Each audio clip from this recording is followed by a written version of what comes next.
Well, good evening, and welcome to another Wednesday evening discussion on the book "Outlive Your Life" by Max Lucado. This, I believe it's our fifth Wednesday evening together. We have two more, and we'll see where that takes us, and may have a couple more after that. So we will have to see. Tonight, I want to start a discussion. The last couple of weeks, you recall, I've been doing it with seashells and fossils and talking about those types of things. But tonight, what I want to talk about is something more seasonal, hopefully seasonal anyway, and that's gardening. Now, I don't know about you, but I've discovered in the last few years that gardening is not hereditary. It's not something, there's not a gardening gene. It really just doesn't work that way, apparently. At least it doesn't with me. I have really tried over the years to have a decent garden. But there are so many things that you have to make a garden grow. So if you think about it, you have to have dirt, right? Decent dirt. You have to have dirt with organic material in it. If you don't have the organic material, you have to add it. You have to put some fertilizer in it. It has to be tilled. The soil has to be worked. And it has to be a certain dryness, a certain degree of dryness before you plant the seed. Otherwise, you plant the seed in wet dirt and it rots before it ever sprouts. Now, the interesting thing about seeds and hereditary gardening is my grandparents were really good gardeners, especially my grandmothers. And as I've looked at some of the things that they did in the past, well, first of all, they both had decent soil. One grandmother lived in the south end of Peoria, and her soil was almost entirely coal ashes from a coal furnace over the decades that they had that down there. But it created a real good black rich dirt that grew things. My other grandmother lived in semi-urban Iowa in the center of the state. Everybody knows you can grow just about anything in Iowa, and she did a pretty good job with a garden, but she had a lot of kids. She had 8 kids, so she could do those kinds of things.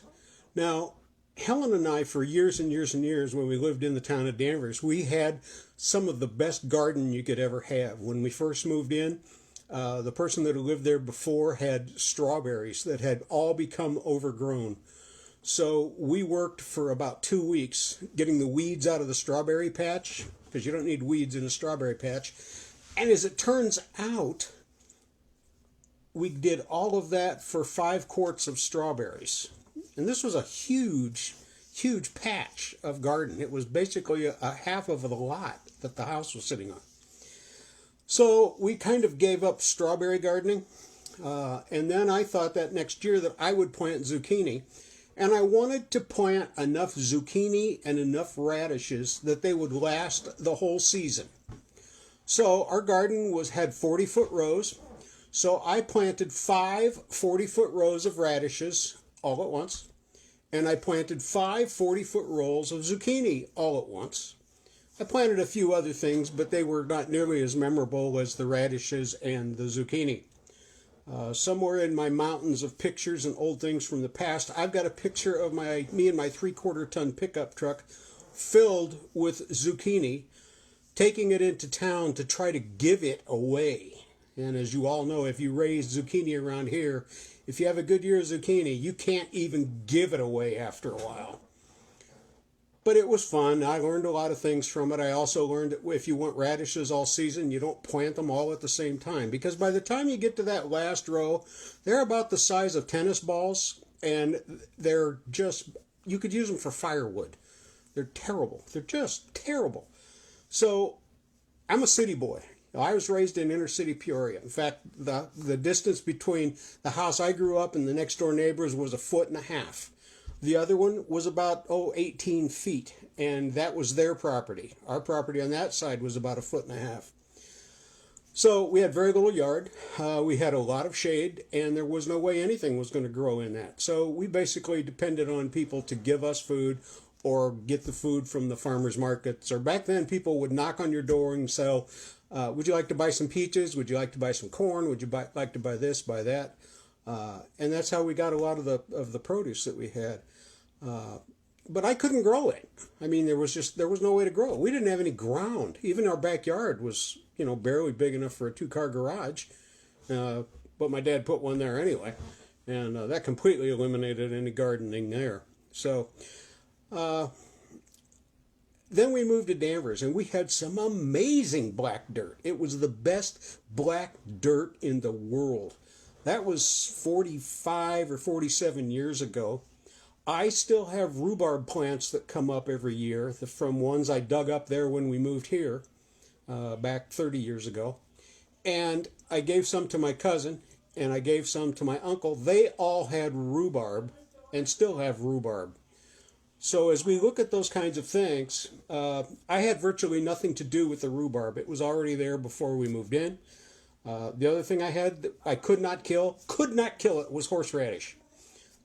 They said you have to pour boiling water on it. Well, that didn't work. I never did get rid of the horseradish. And I thought, I've got this. I'm going to make something out of it. I'm going to make horseradish. I thought I was going to die. It burned my nose, my eyes. It actually even burned my ears, I think, because it was terrible. Just horrible. So gardening just doesn't come naturally to a lot of people. The church in Morton, where I have the opportunity to serve, I have some of the best gardeners in the world.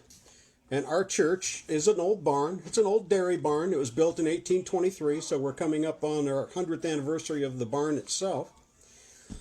We've got some great dirt because we have 100 years of dairy cows. Well, dairy cows leave their residue all over the place. It composts, it breaks down, and man, we can grow some food. So our gardeners, without a lot of help from everybody, just go out there time after time after time, and they raise food.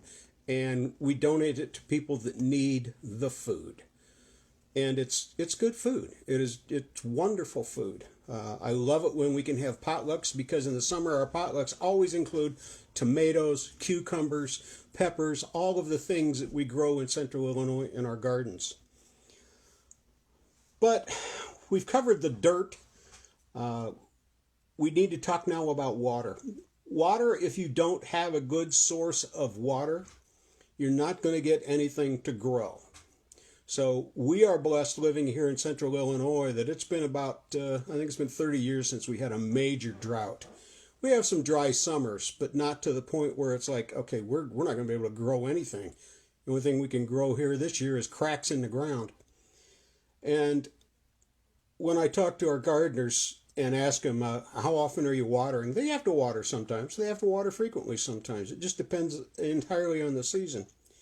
So we got dirt, we got water, we got fertilizer, but what else do we need to grow a garden? Well, first of all, you need sunshine. You need some warmth, because if you don't have the sunshine and warmth, nothing's going to grow. Nothing converts that stuff. But the one thing I want to talk to you tonight the most about are seeds. Seeds, just plain old seeds. For example, I'm going to show you some packages of seeds. This is a package of larkspur seeds. Now, if I put this into the ground at the proper time and the proper amount of moisture and the proper amount of sunlight and keep it weeded and keep it watered, I'm expecting that I should be able to get a crop of larkspur, which is a beautiful, beautiful flower. Okay? If I plant this in the ground and expect to get something other than larkspur, I'm going to be terribly, terribly disappointed, because this seed grows larkspur. As crazy as this sounds, this is swan gourds. Yes, swan gourds, because they have this long neck and they have a white head and a stalk and a neck, and sometimes they get this little thing at the end that looks like a beak, which is where they were attached to the vine. I don't really know if they're edible, but they really look fun and exciting when you're growing them. That's if the rabbits don't get them or the raccoons don't eat them all up or break the vines. So as I plant swan gourds, am I going to get pumpkins out of this? No. No. What am I going to get? I'm going to get swan gourds.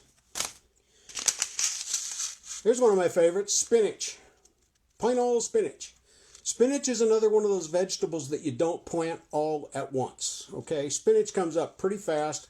You cut it, you plant it again, you cut it, you plant it again, you cut it and plant it again. But it doesn't come up as watermelons. Okay, it comes up as spinach because these are spinach seeds. And this is a package of what they call So Easy. So Easy, isn't that cute? It's backwards though, I'm sorry. So Easy. It's so easy that all you do is open your package, you scatter it, you water it, you rake it in, and then maybe one of them will come up. This is coneflowers, which is my favorite flower of all time. I love purple coneflowers. Echinacea. It's echinacea, by the way. If you're thinking about what does coneflowers make? Well, it makes echinacea, which is a wonderful tea. It's also a wonderful, whatever they call it for your throat. And then here's a really interesting one. This is black-eyed Susan vine climbers. Okay?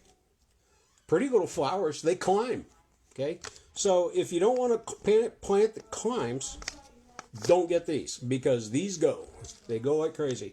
If you plant them next to say a light pole, a phone pole, they'll grow right up the side of it.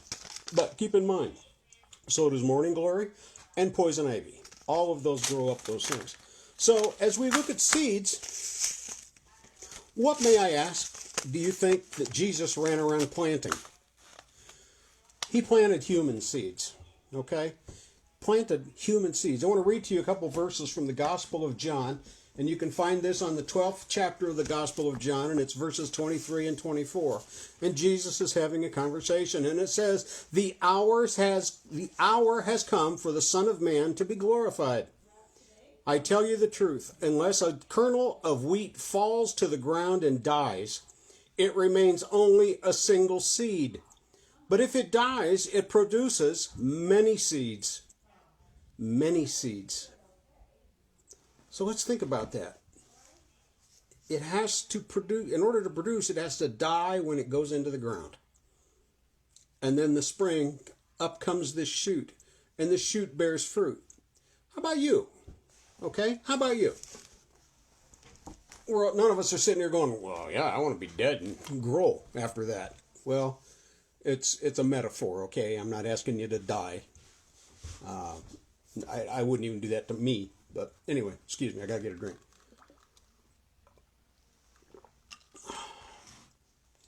So as we start looking at these things, there is no inherent wisdom in growing. But for those of you that have ever had kids, ever had children, ever worked with children, ever worked with other people, you are planting seeds. Every day, whether you realize it or not, you're planting seeds. People look at you, they watch you, they study you. Younger kids will look at you. You will become a role model, whether you want to be a role model or not. I remember Charles Barkley one time just really caught heck when he said, I am not your kid's role model. I would totally disagree with that man, and I would tell him to his face. I don't care if I have to stand on a ladder to do so. He is a role model, okay? All of us are role models to someone, okay? We may not be role models to a giant crowd like Jesus was, but when you look at how he did his things, how he did his work, he enabled other people to be successful. He helped them grow. And that's what Outlive Your Life really means with Max's book, is do something significant that will help people grow. Help people do things that they didn't think were possible. Didn't think they were possible. When I think of what is going on in even in our country right now, we are seeing pictures again from the southern border. We are seeing children and families who are trying to find a better life. And everybody's just up in arms about that. Well, they're illegal. So I don't know how many of you out there are Native Americans, but if you're not a Native American, you're illegal. You're an immigrant to this country. Your grandparents, your great-grandparents, your great-great-grandparents were immigrants to this country. Now, if your great-great-grandparents lived here, begin with, we came in, we took the stuff. We took it because there was no immigration policy. So you think about that for a while. So because we have been blessed to be here for 250, 300 years, We think we have the right to tell everybody else, you can't come here. Now, I'm not Pollyanna-ish enough to go, we can just let everybody in. We don't have to let everybody in, but we have to treat everybody as a human being. We have to be kind to one another. Jesus said, love one another. Love one another. How tough is that to understand? How tough is it to understand when Jesus says, love one another? Love your neighbor as yourself. We have all had, I'm guessing we've all had neighbors that we could not stand. But we have to get along because they're our neighbors. Unless you just like a feud that's going on. So, I don't know how better to talk tonight about this immigration issue. This issue that we deal with. These issues of poverty. When we listen and talk and listen to the bitter rhetoric that comes out of Washington, D.C. about these stimulus bills and, well, we're just going to incentivize people not to work. Some of these people don't need that kind of money. Well, quite frankly, I can't live for 3 years on $1,400. Now, I don't know about you. Maybe you can. I can't. So, yeah. Am I dying? No. Am I starving? No. Look at me. Okay, I barely fit in the picture. No, I'm not starving. I'm not starving. But that doesn't mean that I have the right to tell somebody else that they have to starve. When I look at some of our congressmen and the congresswomen that are there, I get irate. I just absolutely get irate. The things that exist. And I said I wasn't going to do this tonight, and I lied to myself. Okay, so sorry. I probably need to step back and take a little bit of a deep breath. But outliving your life is what Max has asked us to do. If you don't have a copy of this book, it's awesome. And if you buy a copy of this book, and I'm not selling his books, by the way, you'll get it and it won't be backwards. You can look at it and it won't be backwards.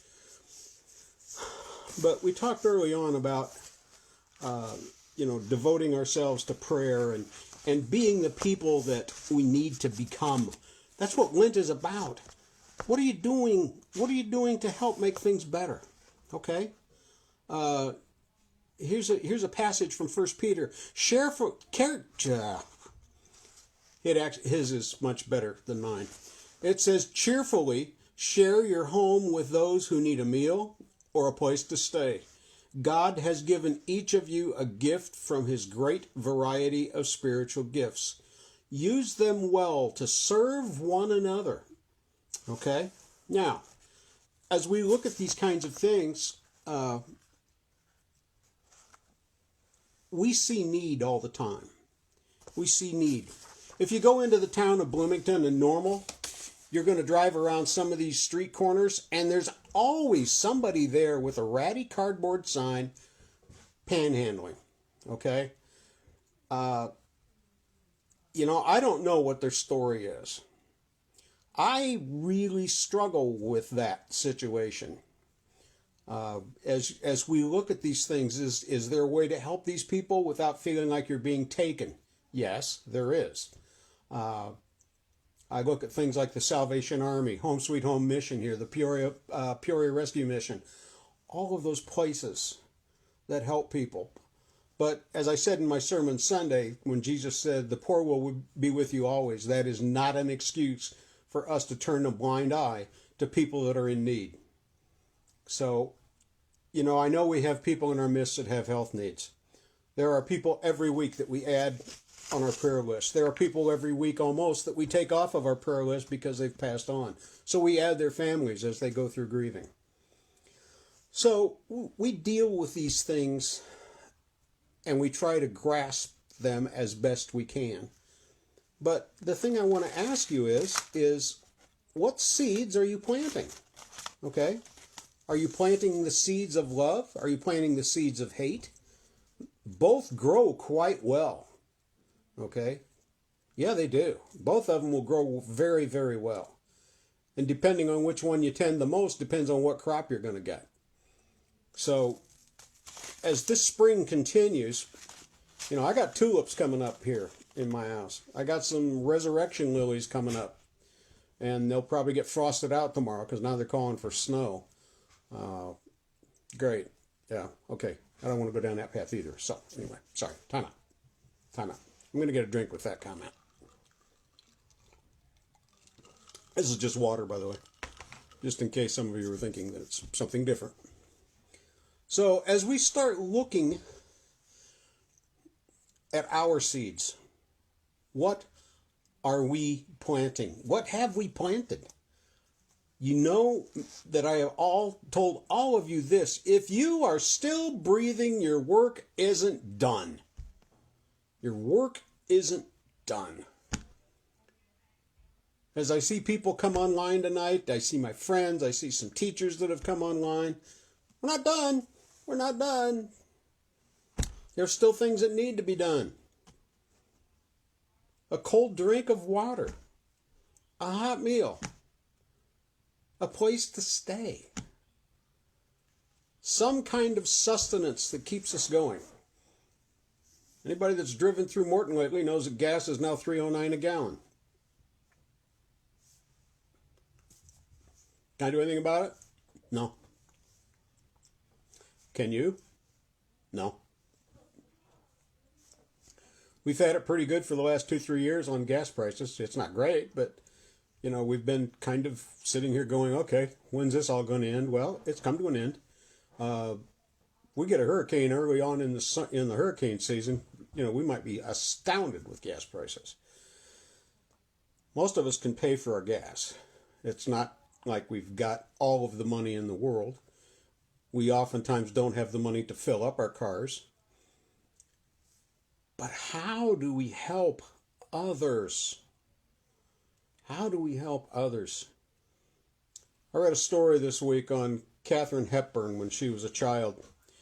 They were going to the circus, and her father and her were in line behind this large family. Mom and dad, 6 kids. They were so excited that they were going to the circus for the first time ever. The first time ever they were going to get to go to the circus. And the kids were excited and everything else. And they were like, yeah, and we're going to be able to get some popcorn. And, oh, it's going to be so much fun, Mom and Dad. Oh, it's going to be so much fun. He gets to the ticket window and the lady says, it's going to be X number of dollars. He looks in his hands and he doesn't have that kind of money. He looks at his wife and said, do you have any extra money? She goes, no, I gave you everything I have. And before he could turn away, Katharine Hepburn's father reached down on the ground, picked up a $20 bill, and put it in this man's hand and said, I think this fell out of your pocket. And they made deep eye contact. Both of them had tears in their eyes. They made deep eye contact. They looked into each other's hearts. And the man knew what had been done for him, because he knew he didn't have a $20 bill. And it was enough for the family to go to the circus. But it wasn't enough for Katharine Hepburn and her dad to go to the circus also. Katharine Hepburn said in her book that her and her dad walked back home with the biggest smile and the warmest feeling that she can ever remember having. That is a seed of kindness. They didn't know each other. They did not know each other. So, look around you. Okay? Look around you. Find something in this Lenten season that you can do that will extend your legacy past the end of your life. Make a difference in someone's life. Make a difference in the life of a child. Make a difference in the life of an elderly person. Make a difference in the life of your spouse, of your neighbor, of the grade school in town. Make a difference.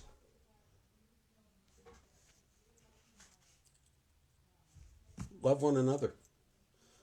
I just don't think I can say it any clearer. It's only 3 words, so why did I talk for 24 minutes? I don't know. I like to talk. That's one of the things that my wife was pointing out to me this week. She always likes to give me feedback on my sermon. So anyway, it was feedback I needed to hear. But you know, it's like this. We're not doing hymns and stuff anymore, so I might as well fill the time with my yammering, right? So anyway, I thank you for joining me tonight. I want to very quickly mention several folks that are still on our prayer list. Gary and Lois are still at Restmore. Steve and Edna are still at home. Darren is still dealing with health issues that we can't seem to get a handle on. I have a number of friends that have decided that after they retired it would be a good idea to get cancer. Don't know why, but they did. Galen and Bill, Bob, Daryl, Margaret. These people have all been very near and dear to me in my life. We worked together. We laughed together. We yelled at each other. Probably all kinds of things that weren't nice, but you know, that's part of growing up. So they touch us. We touch each other. We remember Corby and oh gosh darn it. You remember Corby. I'm going to look at my notes.